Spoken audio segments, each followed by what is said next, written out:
Director KYXVAL stared at the glowing numbers floating in front of her 6 eyes. The Galactic Broadcasting Consortium was in trouble. Big trouble. For 300 cycles, they had been the biggest entertainment company in the galaxy. They had cameras on 17 different star systems and over 4 billion beings watched their shows every day. But now, fewer and fewer aliens were tuning in. The gladiator fights on Proxima are boring now, her assistant Veltar said, his tentacles waving nervously. And those hunting shows from Kepler? Everyone has seen them 1,000 times before. KYXVAL's crystalline skin flickered with frustration. She had built this empire by finding the most exciting content in the galaxy.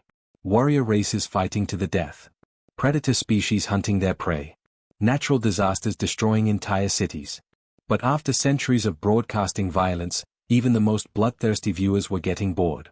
We need something new, she muttered. Something that will make every being in the galaxy stop what they're doing and watch. That was when the Deep Space Scanning Department sent her their latest report. They had found a small blue planet orbiting a yellow star in a quiet corner of the galaxy. The third planet from its sun was covered in water and crawling with a species that called themselves humans. At first glance, humans looked boring. They were soft and weak compared to the armored warriors of Proxima. They had no natural weapons like the acid spitters of Vega. They could not even fly like the wind dancers of Alpha Centauri. But the scanning data showed something very strange about human behavior. Look at this, Veltar said, projecting holographic images into the air. These humans do something that makes no sense at all. When they fight wars, the strong ones throw themselves in front of the weak ones. They die to protect others. KYXVAL studied the footage carefully. She watched human soldiers jumping on explosive devices to save their friends. She saw medical workers running into dangerous places to help wounded people. She observed parents giving their food to their children even when they were starving themselves. This is impossible, she whispered. Every intelligent species in the galaxy follows the same rule. The strong survive and the weak die. It is the natural order of things. But humans were different. They seemed to have their priorities completely backwards. Instead of saving themselves first, they saved others first. Instead of taking resources for themselves, they shared with those who had nothing. It was the most illogical behavior KYXVAL had ever seen. Deploy the quantum cameras immediately, she ordered. I want complete coverage of their major population centers. Within 3 days, invisible broadcasting equipment appeared in cities all across Earth. Seoul, Tokyo, London, New York, Mumbai, Cairo, every major human settlement became a stage for the galaxy's newest reality show. The cameras were so advanced that humans could not see them or detect them in any way. The first broadcasts were simple. KYXVAL started by showing human daily life to her alien audience. Wedding ceremonies where 2 humans promised to stay together forever fascinated viewers who changed mates every breeding season. Religious gatherings where humans sang together and shared food confused species that worshipped only strength and power. But it was the emergency situations that really caught the galaxy's attention. When a massive fire broke out in a Seoul hospital, the quantum cameras captured something that had never been seen before on galactic television. Instead of running away from the danger, humans ran toward it. Firefighters named Minho and Jiwon carried patients downstairs filled with deadly smoke. Doctors like Soo-young and Hyun-woo refused to leave the building until every single patient was safe. The alien audience could not believe what they were seeing. These soft, weak creatures were deliberately putting themselves in mortal danger to save others. It went against every survival instinct known to science. They are making themselves weaker to make others stronger, KYXVAL observed, watching the viewer numbers climb higher and higher. No wonder they have not figured out space travel yet. They are too busy helping each other to advance their technology. But the ratings told a different story. Beings across 17 star systems were canceling their other activities to watch the human broadcasts. Warrior races that had not shown emotion in centuries were actually cheering when human rescuers saved trapped victims. Ancient civilizations that valued only logic and efficiency were somehow moved by human acts of kindness and sacrifice. The footage of ordinary humans becoming heroes touched something deep in the galactic consciousness. Something that most species had forgotten long ago when they became civilized and efficient and logical. As the weeks passed, viewership continued to grow. The human broadcasts became the most watched programming in galactic history. Aliens who had never heard of Earth before were now planning their schedules around the latest episodes from the Blue Planet. KYXVAL should have been celebrating. She had found the content that would save her company and make her the most successful entertainment executive in the galaxy. But something felt wrong. The way her audiences were reacting to the humans was different from how they reacted to normal entertainment. They were not just watching for fun anymore. They were watching with something that looked almost like hope. Before she could figure out what this meant, her communication system buzzed with an urgent message from the HFY War Council. The most powerful military force in the galaxy was planning to expand their territory by conquering primitive worlds. They had created a list of targets that would provide easy victories and valuable resources. Earth was at the very top of their invasion list.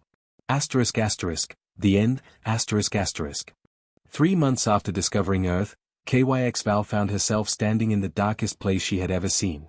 The HFY battle station was built from black volcanic glass that seemed to swallow light itself. The walls stretched up so high that she could not see the ceiling. This was where the most powerful military force in the galaxy made their plans for conquest. Supreme War Commander Thexmore towered above her like a metal giant. Half of his body had been replaced with mechanical parts after centuries of battle. When he spoke, his voice sounded like grinding machinery. He was the being who had conquered 4 to 7 different worlds and enslaved hundreds of species. Director HFY, he said, his red eyes glowing in the darkness. I have heard about your little human project. Very entertaining, I am sure. But all entertainment must come to an end. HFY's crystalline skin flickered nervously. What do you mean, Commander? Earth is on our list for expansion, Thexmore explained. We have identified it as a perfect target for quick conquest. Primitive technology, no space defenses, and a population that appears to be completely unprepared for real warfare. The alien broadcaster saw an opportunity that was too good to pass up. Commander, what if I offered you exclusive broadcasting rights to the entire invasion? Imagine the audience numbers when beings across the galaxy watch the mighty HFY crush a primitive world in real time. Thexmore's mechanical face twisted into something that might have been a smile. Interesting. How long do you estimate this entertainment would last? Our military analysts predict total surrender within 72 hours, he continued. These humans have never faced a real military force. They fight among themselves with crude weapons, but they have no experience against advanced technology. HFY's tentacles writhed with excitement. This would be the biggest broadcast in galactic history. We can place quantum cameras in perfect positions to capture every moment of the invasion. The surrender ceremonies alone will draw billions of viewers. The deal was made quickly. The HFY would get Earth as a new colony, and the broadcasting consortium would get the exclusive rights to show its conquest to the entire galaxy. Within days, HFY's marketing department began promoting the event across all 17 star systems. Witness the Final Stand, live from Earth, appeared on every communication channel. See primitive warriors face advanced technology. The promotional materials showed images of human soldiers with their simple weapons next to HFY war machines that could level entire cities. Pre-orders for viewing packages broke every record in entertainment history. Betting pools opened on dozens of worlds, with most aliens wagering that humans would surrender completely within 48 hours. Some more optimistic gamblers bet on 72 hours. No one bet on the humans lasting longer than that. On Earth, life continued as normal. In Seoul, a software engineer named Do-yoon worked through another long night shift, writing code for a new smartphone app. He had no idea that invisible alien cameras were recording his every movement. In the coastal city of Busan, marine biologist Yuna published her latest research about ocean pollution, unaware that alien viewers found her dedication to studying a doomed planet both amusing and puzzling. The invasion began exactly at sunrise in Seoul. Massive HFY ships appeared in the sky above every major city on Earth at the same moment. The vessels were sleek and angular, like black knives cutting through the clouds. They cast enormous shadows over the human cities below. Millions of people stumbled out of their homes and offices, pointing up at the impossible sight above them. The quantum cameras captured every human reaction. First came fear, people screaming and running in all directions. Then came confusion, humans pulling out their phones to record the alien ships, as if this was just another strange news event. But then came something that the alien viewers had not expected at all. The humans began to organize. Instead of collapsing into chaos, human society snapped into emergency mode like a well-oiled machine. Emergency broadcast systems activated across the planet. President Yoon-ji appeared on every screen and radio, her voice calm and steady as she told her people to follow emergency procedures and stay strong. Military commanders like General Woo-sung immediately began moving troops and civilians to safer positions. But it was the ordinary people who amazed the galactic audience most. In Seoul's busy Gangnam district, an elementary school teacher named Myung gathered 30 young children who had been separated from their parents. Instead of panicking, she led them into the subway tunnels, singing cheerful songs to keep them from being afraid. The alien viewers watched in confusion as this small human female took responsibility for children who were not even hers. Across the city, Dr. Subin refused to evacuate her hospital even when hegemony ships hovered directly overhead. Instead, she began preparing for mass casualties, setting up emergency operating rooms and calling for blood donations. Nurses like Haisu and Sung worked alongside her, organizing supplies and preparing for the wounded who would surely come. The alien audiences leaned forward in their viewing chambers, trying to understand what they were seeing. These humans were not running away or hiding. They were getting ready to fight. Construction worker Jiho used his welding equipment to build metal barriers across important streets. Computer programmer Cha Young broke into the city's electronic systems to help coordinate the movement of refugees to safer areas. Even children were helping. 12-year-old Minjun flew his toy drone around the city to watch the alien ships and report their positions to the adults. When the first hegemony soldiers landed, expecting to find humans waving white flags and begging for mercy, they found something completely different. The landing zones were empty. The humans had disappeared into their own cities like ghosts, turning familiar streets into mysterious mazes. 24 hours passed.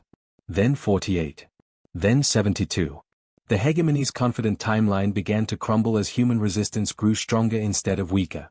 Across the galaxy, alien viewers who had expected to watch a quick and brutal conquest found themselves witnessing something that had never been seen before. A species that simply refused to give up. The end, 2 weeks had passed since the hegemony invasion began, and Commander Thexmore was starting to understand that something had gone terribly wrong. His metal feet clicked against the floor of his command ship as he walked back and forth, like a caged animal. Through the massive windows, he could see Seoul burning below. Parts of the city were destroyed, yes, but somehow the human resistance was getting stronger instead of weaker. This was not how conquests were supposed to work. In his 300 years of military service, Thexmore had invaded 47 different worlds. The pattern was always the same. First, his ships would appear in the sky and the primitive species would panic. Then his soldiers would land and demonstrate their superior weapons. Finally, the local leaders would surrender to avoid total destruction. The whole process usually took 3 days at most. But these humans were different. They seemed to have no understanding of when they were beaten. The quantum cameras showed him scenes that made no sense to his military mind. In the ruins of a damaged office building, an electronics engineer named Donghyun was doing something impossible. He had taken apart a broken hegemony plasma rifle and somehow figured out how it worked. Now he was teaching other humans to build copies using parts from their primitive machines. This cannot be happening, Thexmore growled at the screen. Plasma technology requires advanced quantum physics. These creatures should not even understand the basic principles. But the evidence was right there in front of him. Across Seoul, humans were learning to use hegemony weapons faster than his own soldiers had learned them during their training. A high school chemistry teacher named Naeun had turned her classroom into a bomb factory, mixing explosives from cleaning supplies and fertilizer. Her teenage students, including kids named Taehyung and Daeung, were running these homemade weapons through the subway tunnels to fighters throughout the city. The strangest part was how quickly the humans had learned it to work together. These people had been ordinary civilians just 2 weeks ago, teachers, taxi drivers, office workers, shopkeepers. Now they moved through their ruined city like professional soldiers who had trained together for years. In the port city of Busan, Marine Sergeant Young-ho led a mixed group of military and civilian fighters through the industrial district. His team included a taxi driver named Kyungmin who knew every shortcut and hidden alley in the city. When fighters got injured, a pharmacist named Soyoung treated their wounds in abandoned subway stations using medical supplies she had gathered from destroyed hospitals. Commander Velnox of the 3rd Hegemony Fleet watched these broadcasts with growing unease. "These humans fight like they actually believe they can defeat us," he reported to Thexmore. "Every tactical manual says they should have surrendered by now. Their weapons are inferior, their numbers are smaller, and they have no space support. Yet they keep fighting harder every day." Across the galaxy, the alien viewers were experiencing something they had never felt before while watching entertainment broadcasts. This was no longer fun to watch.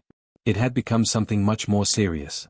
Beings who had tuned in expecting to see a quick and brutal conquest found themselves unable to look away from something that seemed impossible. On 17 different worlds, aliens gathered around screens in complete silence. The usual chatter and betting that accompanied gladiator matches had disappeared. Instead, there was an almost religious atmosphere as billions of viewers watched humans attempt to do something that every military expert said could not be done. Then came the moment that changed everything. A group of human civilians had been cornered in Seoul's Central Park by a full squad of hegemony soldiers. The aliens had advanced weapons and armor.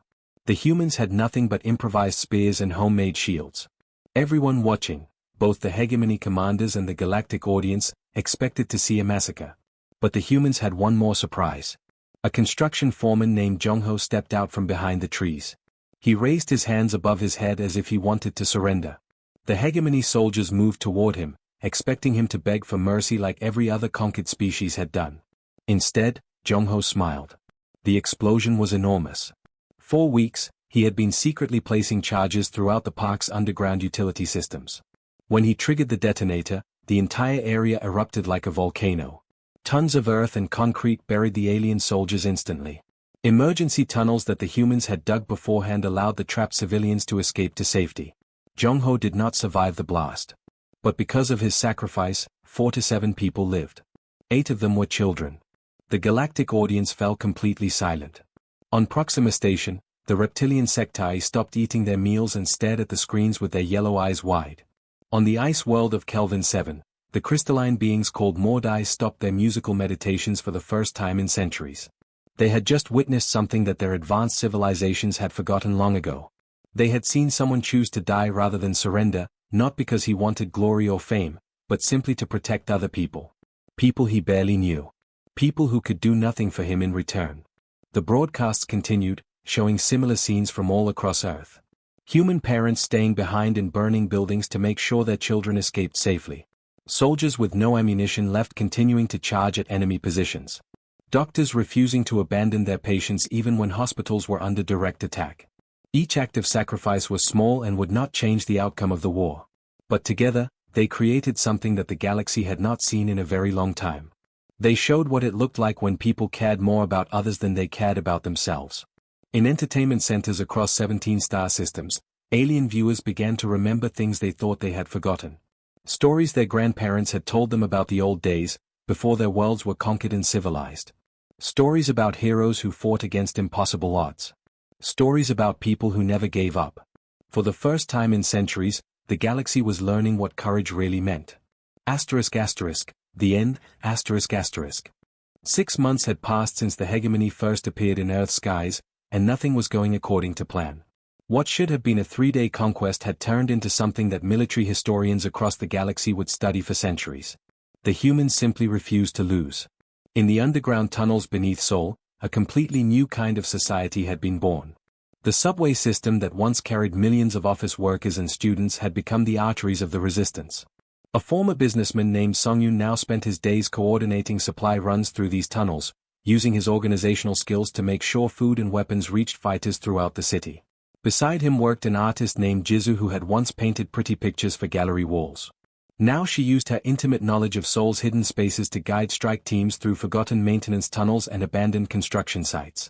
Together with hundreds of other ordinary people, they had learned to move through their own city like invisible spirits. The hegemony soldiers, despite all their advanced technology, could never predict where the humans would appear next. One moment the tunnels would be empty and silent. The next moment, human fighters would emerge from walls and floors like ghosts, strike at alien patrols, and then vanish again before reinforcements could arrive. But what truly amazed the billions of alien viewers watching the broadcasts was how creative the humans had become. University student Bora had taken apart old television sets and radio equipment to build devices that could jam hegemony communications. When alien commanders tried to coordinate their forces, all they heard was static and noise. A car mechanic named Wonho had figured out how to coat human fighters with a special mixture that made them invisible to alien heat sensors. He created this camouflage using nothing but engine oil, metallic paint, and material stolen from construction sites. Suddenly, hegemony thermal scanners that could detect a mouse from a kilometer away could not see humans standing right in front of them. Even elderly people contributed to the resistance. 60-year-old In Suk had lived in Seoul her entire life and remembered the city before computers and smartphones. She knew about old steam tunnels and forgotten subway lines that did not appear on any modern map. This ancient knowledge became invaluable for moving people and supplies without detection. The quantum cameras captured all of these innovations and broadcast them across the galaxy. Alien viewers who had expected to watch a simple conquest found themselves witnessing something far more interesting. They were watching an entire species learn and adapt in real time, turning ordinary objects into weapons and everyday knowledge into military advantages. But something even more remarkable was happening beyond Earth's atmosphere. The broadcasts were having an effect that no one had predicted. On the mining world of Kepler 442b, workers who had spent their entire lives extracting valuable minerals for their corporate council masters suddenly began asking uncomfortable questions. If humans could fight against impossible odds, why did they accept slavery? The mining equipment sat idle as thousands of workers gathered to discuss things they had never talked about before. On Proxima 7, the reptilian inhabitants started remembering stories their grandparents had told them about the time before the hegemony arrived. Their ancestors had once been free, with their own culture and their own choices. Now they automatically followed hegemony trade regulations without even thinking about it. But watching the human broadcasts made them wonder why they had accepted this for so long. Similar conversations were happening on dozens of worlds across 17 star systems. The galaxy was waking up from a long sleep. HFY noticed something strange happening to her broadcasting network. Data packets were flowing through the quantum channels, but they were not entertainment requests or advertising purchases. Someone was using her communication system to send supplies to Earth. Medical equipment appeared mysteriously in human resistance hideouts. Advanced materials that should not exist on a primitive world found their way to human engineers. Encrypted communication devices allowed resistance cells in different cities to coordinate their activities across vast distances. Commander Thexmore was furious when he discovered this. During an emergency transmission to the broadcasting consortium, his mechanical voice crackled with rage. Someone is helping these humans. They should not have access to quantum encrypted communications or advanced medical supplies. This violates every treaty about interference with primitive worlds. HFY conducted her own investigation and discovered something that shocked her. The aid was not coming from any government or military organization. Individual beings scattered across 17 star systems were secretly smuggling resources to Earth through the entertainment network. A crystal farmer on Altair 4 had sent rare metals that human engineers used to build better weapons. A technical specialist from the Vega colonies had transmitted blueprints for energy shields. Even members of species that had been conquered centuries ago were finding ways to help the human resistance. The most amazing part was that the humans themselves had no idea this was happening. They thought their innovations were purely their own work. When engineer Chanho successfully built the first human energy shield around a soul hospital, he believed he had figured out the technology through pure genius and determination. He did not know that the design had come from sympathetic aliens light years away. The broadcasts had created something unprecedented in galactic history. For the first time, beings from different worlds were working together to support a rebellion, not because they had been ordered to, but because they chose to. The entertainment network had become a liberation network. Across the galaxy, the phrase "fight like a human" was entering everyday conversation. It meant never giving up, protecting those weaker than yourself, and refusing to accept defeat even when victory seemed impossible. The humans continued their impossible resistance, unaware that they had inspired the greatest awakening in galactic history. Their courage had reminded the universe what freedom was worth, and beings who had forgotten how to hope were learning to believe again. The entertainment had become something much more powerful. It had become a revolution. The end. 1 full year had passed since the first hegemony ships appeared in Earth's sky. Commander Thexmore stood in what used to be Sol's shining business district, but now looked like a war zone. His once mighty mechanical body was dented and scarred from 12 months of fighting an enemy that should have surrendered in 3 days. Broken glass crunched under his metal feet as he looked around at the damaged buildings and empty streets. The city was hurt, yes, but it was not defeated. Somehow, impossibly, it had become something much more dangerous than a conquered territory. Sol had become a symbol that was spreading across the galaxy like wildfire. In the basement of a half-destroyed telecommunications building, 3 humans were working on something that would change the course of galactic history. Programmer Jaina sat hunched over a collection of broken computers and alien technology, her eyes red from lack of sleep but her mind sharper than ever. Beside her, physicist Kyung-soo calculated complex equations on sheets of paper, while engineer Soo-hyun built strange devices from salvaged parts.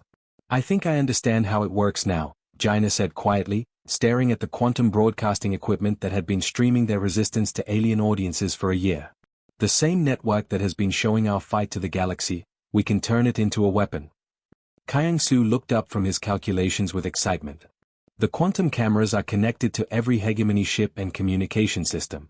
If we can create the right kind of feedback loop, we can overload their entire network. Soo-hyun smiled as she connected the final wires on their improvised device. It's beautiful. We're going to use their own entertainment system to destroy them. The plan was crazy and desperate and brilliant all at the same time. Instead of trying to fight the massive hegemony warships with their small weapons, they would attack the invisible network that connected all alien technology. They would turn the broadcasting consortium's cameras into weapons that could reach across space itself. Throughout Seoul, humans prepared for what everyone knew would be the final battle. Fighter Young-woo checked his improvised plasma rifle one last time before heading into the subway tunnels. Medic Hyojin set up her emergency treatment station in a bomb shelter, knowing she would soon be very busy. Dr. Gun-woo and Nurse Seon prepared their underground hospital for the wounded who would come. Even the children helped in their own way. 10-year-old Jaemin carried ammunition boxes that were almost as big as he was, while his little sister Yoonji helped relay messages between different resistance groups using a radio system built from toy parts. But the real power behind the human resistance was not their weapons or their tactics. It was something much more important, something that the galaxy had been watching for an entire year. For 12 months, alien viewers across 17 star systems had witnessed what real courage looked like. Not the automatic obedience that their civilizations had accepted for centuries, but the conscious choice to fight against impossible odds for something bigger than personal survival. When China finally activated their quantum weapon, the effect was immediate and devastating. Across Earth's solar system, every hegemony ship suddenly began experiencing system failures. Their quantum-encrypted communications overloaded and shut down. Their navigation systems crashed. Their weapons stopped working. The mighty invasion fleet that had terrorized the galaxy for centuries was suddenly as helpless as floating metal boxes. But the real victory was not happening in space. It was happening on worlds throughout the galaxy. On Proxima 7, the reptilian workers who had been mining minerals for their hegemony masters suddenly seized control of the facilities. They had watched humans fight for their freedom, and now they wanted the same thing. On Kepler 442b, the corporate council's headquarters burned as former slaves declared their independence. Even on the distant crystal worlds of the Vega system, beings who had not fought for anything in centuries were demanding their freedom. The galactic order that had existed for thousands of years collapsed in a matter of hours. Director KYXVAL watched in amazement from her command center as her entertainment empire transformed into something completely different. The same quantum channels that had broadcast Earth's struggle for a year now carried coordination signals between revolutionary movements on dozens of different worlds. Her assistant Veltar stared at the screens in wonder. "What have we done?" he asked. "We have reminded the galaxy what it means to be free," KYXVAL replied. Then she made a decision that would have been impossible just 1 year earlier. She opened all of her broadcasting channels to the revolutionary movements, allowing oppressed peoples across the galaxy to coordinate their rebellions in real time. On Earth, the humans celebrated their victory quietly. In Seoul's Central Park, which had been rebuilt from the ruins where construction worker Jong-ho had made his sacrifice, survivors like firefighter Min-ho, scientist Yuna, and programmer Cha-young gathered to remember all the people who had died for their freedom. They had no idea that their small struggle had inspired the greatest liberation movement in galactic history. The surviving hegemony forces retreated to the very edge of the galaxy, but their empire was finished forever. Across 17 star systems, the phrase "never quit" had become the rallying cry of freedom. Beings who had forgotten what it meant to hope were learning to fight for their dreams again. Years later, when historians tried to understand how the most powerful empire in the universe had collapsed so quickly, they would trace it back to one moment, when a primitive species on an unremarkable planet chose to fight instead of surrender, and the galaxy watched them do it. Earth had won more than just its own freedom. It had taught the universe to remember what freedom was worth fighting for. The entertainment had become a revolution, and the revolution had set the galaxy free. ***, the end, ***.